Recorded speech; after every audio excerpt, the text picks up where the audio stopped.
Olá, oitavo ano. Tudo bem? Vamos dar continuidade às nossas aulas.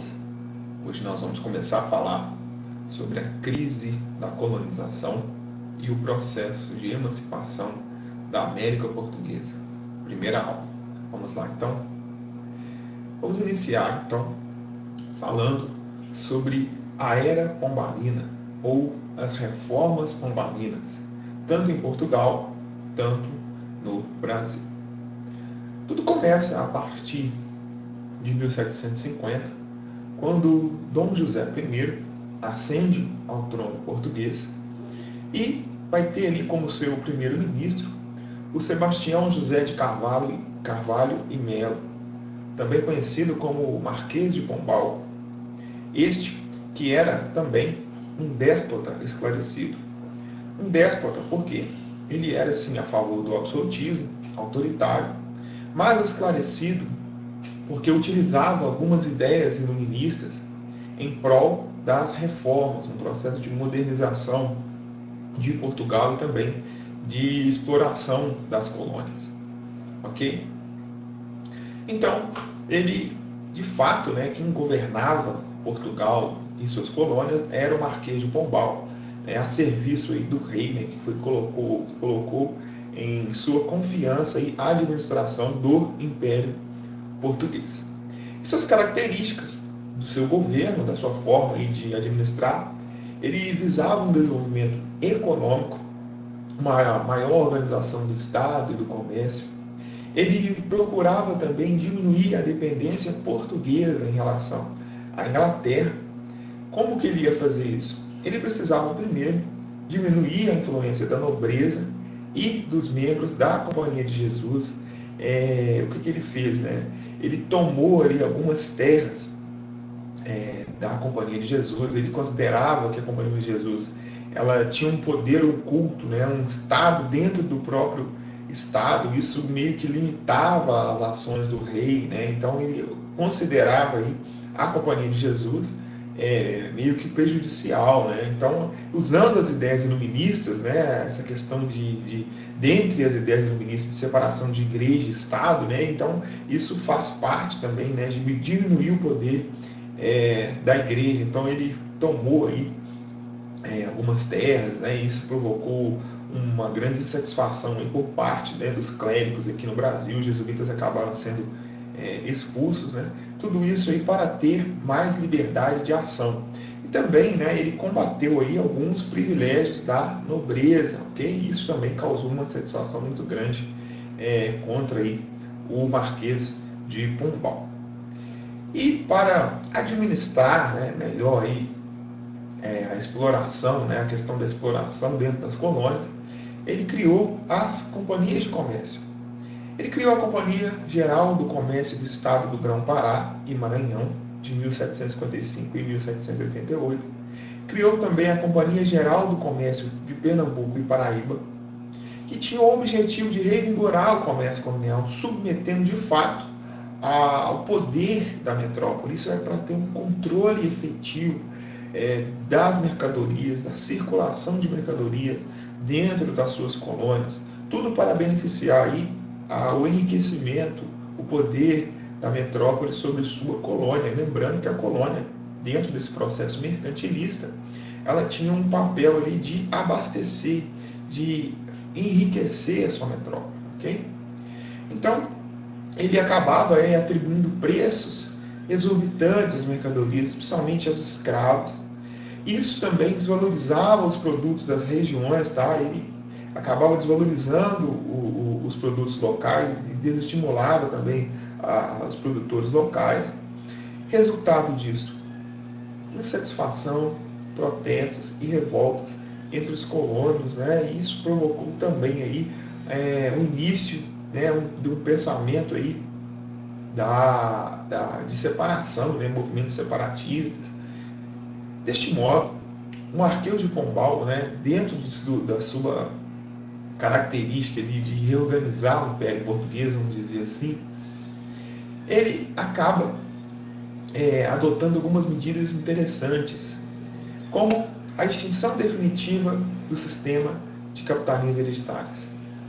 O que foi criada lá desde o início, né, da colonização do Brasil, a partir do momento que eles começaram aí, de fato, a colonização de fato, né, iniciou, eles dividiram em capitanias, depois foi criado o governo geral, mas o Marquês de Pombal entendeu que era o momento ali de acabar de vez com as capitanias hereditárias.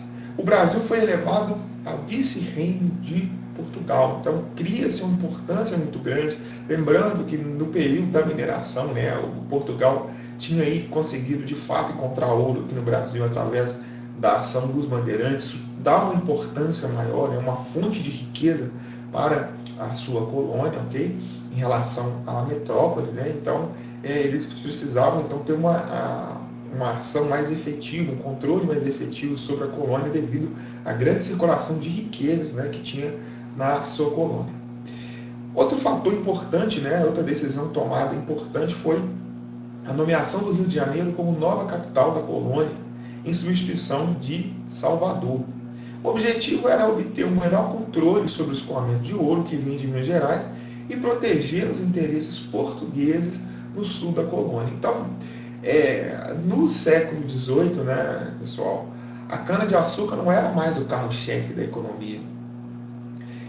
Portugal já tinha perdido, né, esse campo, né, para os holandeses, desde o processo de expulsão dos holandeses no Brasil, já estava uma crise, né, do açúcar, o Portugal já estava passando por isso.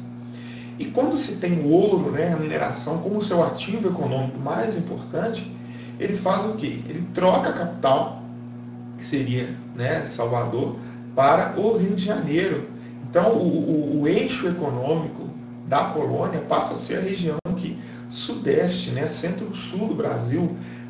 Você pega aqui Minas Gerais, né, então a construção, por exemplo, a Estrada Real, por exemplo, né, que foi fundamental aí para o caminho onde o ouro devia ser transportado, né, uma maior fiscalização, e o Rio de Janeiro aqui, próximo, né, para escoar aí, esses produtos, né, que iam para Portugal, ok? Deste modo, né, nós já falamos aqui, essas medidas dele, né, impactaram diretamente na produção e no controle da atividade mineradora no Brasil. Então, isso teria também sido, né, uma das causas da Inconfidência Mineira, né, devido à criação de impostos, né, que nós vamos falar já já. O Tratado de Madrid, em 1750, foi outra medida, outra reforma muito importante adotada por Pombal, que foi essa definição das fronteiras na América. E no caso, a América Portuguesa ficou aí com a maior parte, eles usaram aí um pretexto, uma justificativa de que quem ocupa é dono. Então, lembrando, né, o primeiro tratado lá, oficial mesmo, né, que foi aceito, foi o de Tordesilhas, que dava uma parte aí menor em relação ao Tratado de Madrid. Mas, devido à ocupação do avanço dos bandeirantes na colônia, a criação de gado, né, isso foi também expandindo o território, a exploração das drogas no sertão. Então, usou tudo isso como desculpa e deu ao Brasil, né, quase o tamanho que ele tem hoje, ok? Então, ele expandiu aí as fronteiras da América Portuguesa, né, empurrando a América Espanhola, né, e conseguindo aí uma maior porção de terra e dando ao Brasil essa proporção, esse tamanho continental que o nosso país tem hoje, ok? Então, o período pombalino foi muito importante, foi um divisor de águas aí na administração portuguesa em relação ao Império, ok? Então, para garantir aí, né, a maior exploração, vamos dizer assim, um maior proveito das riquezas oriundas da colônia, ele então criou aí uma regulamentação e o aumento da cobrança de impostos sobre a colônia. O objetivo era recuperar a economia portuguesa, que já estava abalada desde Portugal, né, gente, desde o período da União Ibérica, e veio um declínio econômico muito grande. Depois Portugal fez um tratado de panos e vinhos, ou tratado de Methuen com a Inglaterra, onde Portugal teve só prejuízo, né, um prejuízo econômico muito grande. Então, uma das medidas do Pombal era fazer essas reformas para erguer Portugal novamente, para Portugal se tornar uma potência, né? Novamente, né? Essa era a ideia, né? Então, Portugal ainda tinha passado por um terremoto no ano de 1755. Então, ali que ele ganhou destaque, inclusive, né? Mostrando a sua eficácia, a sua capacidade, sua habilidade de administrativa, de recuperação. Então, para tentar reerguer Portugal, ele adotou várias dessas medidas, né? Uma delas, então, foi uma forma mais direta, né, de conseguir mais riquezas para a colônia, foi aumentando a cobrança de impostos, para tentar aí fortalecer, né, o Império Português. Porém, né, já nesse período, né, a extração de ouro já tinha dado uma queda, né, desde o início aí da exploração, né, desde quando encontraram ouro aqui na colônia. Nessa altura do campeonato, né, já ali no final do 18, já não tinha tanto ouro assim como tinha no início. E ele queria continuar arrecadando. Então, ele restabeleceu aí, né, as casas de fundição, fixação de cotas anuais, arrecadação de ouro de 100 arrobas, 1.500 quilos. Tá? 100 arrobas equivale a 1.500 quilos. Caso não fosse atingida essa meta, ele criava aí a derrama, né, que eles iam lá, confiscavam bens, né? Isso também gerou várias revoltas, uma insatisfação muito grande, né? Nós já falamos aqui e vamos falar na próxima aula sobre a Inconfidência Mineira, ok? Então, deste modo, né, o Pombal ainda criou a criação da Casa Real para poder ali, centralizar a receita e a máquina estatal arrecadadora, né? Então, sobre determinadas regiões, para ter um controle efetivo, tá? Aí já entra num campo aí de fiscalização, né, do que está entrando, né, fazer ali inventários, né, do que foi arrecadado, isso tudo para ter uma administração mais efetiva, para tentar mesmo ali, reerguer Portugal. Outra medida, né, importante foi que as minas passaram a ser exploradas diretamente pela coroa, né? Na época, a extração de diamantes aí era dividida, era passada para contratadores, né? E agora o Pombal disse que as minas passariam a ser exploradas diretamente pela coroa. Tinha um contratador, né? Não vão ter vários contratadores como tinha anteriormente, né? Então isso tudo também colabora aí para uma efetividade maior sobre a extração de diamantes. Tudo que era riqueza, tudo que era ativo econômico, ele estava ali presente, tinha apertado o cerco ali, né, na exploração dessas riquezas. Dentro do Diretório Pombalino, né, que foi uma outra medida, ele tornava os índios livres e súditos do rei. É um projeto civilizatório, tá? Onde os índios tinham que falar o português, tinham que construir suas casas aos moldes do que os portugueses estavam construindo aqui no Brasil, incorporar mesmo o indígena dentro da população brasileira, ok? Então, essa também foi uma medida autoritária, né? Não respeitando aí a cultura do índio, tentando forçar aí esse projeto civilizatório, como que o que o índio fazia era errado em comparação à vida que os portugueses estavam impondo aqui, né, na América.